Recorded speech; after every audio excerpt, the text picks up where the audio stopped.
The parable of the Good Samaritan, a lesson in compassion. The parable of the Good Samaritan is one of the most well-known stories in the Christian tradition. Told by Jesus in response to a question posed by a lawyer in the Gospel of Luke, it offers profound insights into compassion, love, and the nature of true neighborliness. This story is not only a moral lesson but also a theological teaching that challenges societal norms, urging individuals to look beyond their prejudices and to act with kindness toward all, regardless of social or ethnic boundaries. But to fully grasp the depth of this parable, it's important to understand the context in which it was told and the powerful imagery it evokes. The Good Samaritan is a story that takes place on a dangerous road, involves characters from different walks of life, and provides an unexpected twist in the way we view neighborly love. The story begins with a man traveling from Jerusalem to Jericho.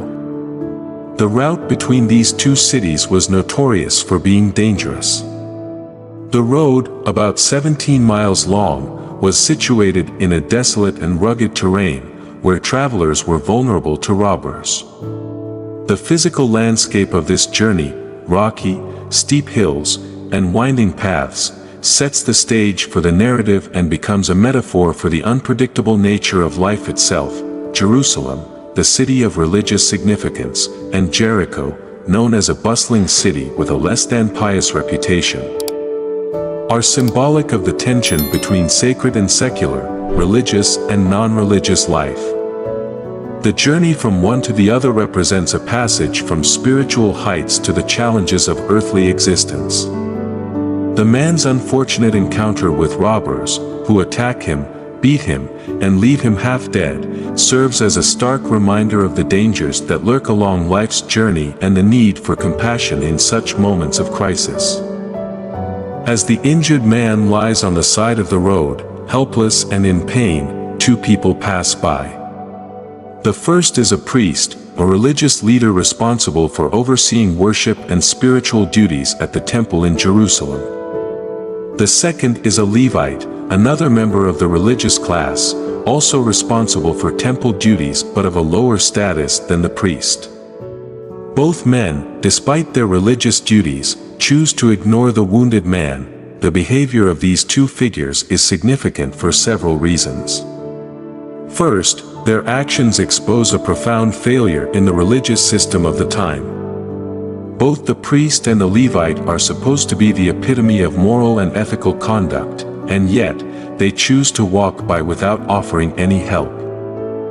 The fact that they are religious figures makes their lack of compassion even more striking.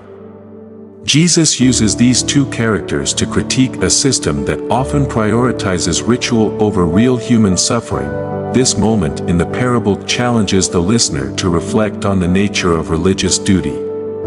True religion, according to Jesus, is not about rituals, purity laws, or societal status.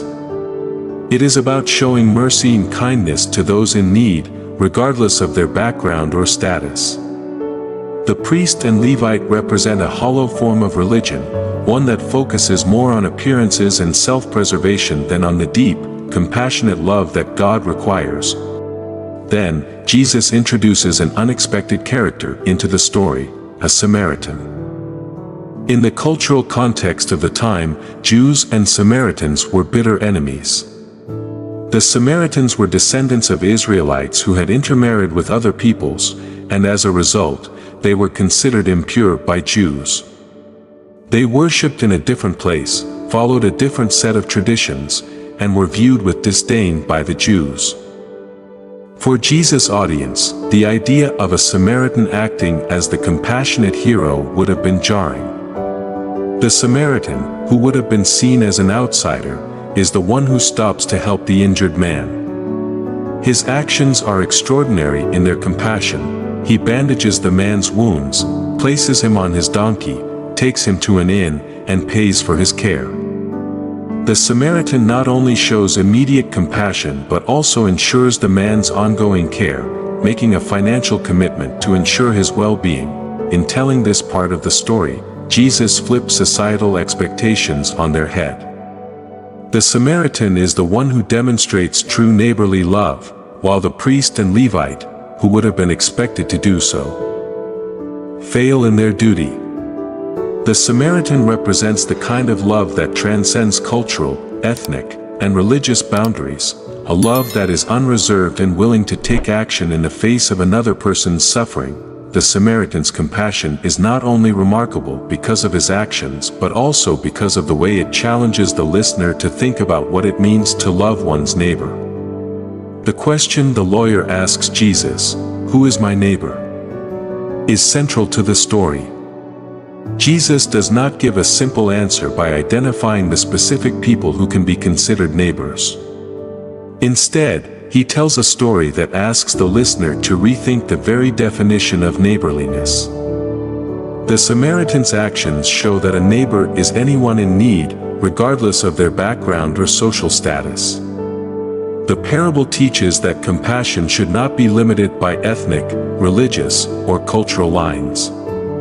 It is a call to love all people, even those who are different from us, and to show kindness and mercy to those who are suffering, even if they are strangers or enemies.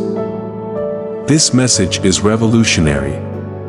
It calls on individuals to step beyond the narrow boundaries of tribalism, nationalism, or sectarianism, and to adopt a broader, more inclusive view of humanity. It also calls into question the self-centered nature of much of human behavior, urging us to move from indifference to action when we encounter suffering. At a deeper theological level, the parable of the Good Samaritan reveals key aspects of God's kingdom. In God's kingdom, the boundaries of race, nationality, and religion are broken down.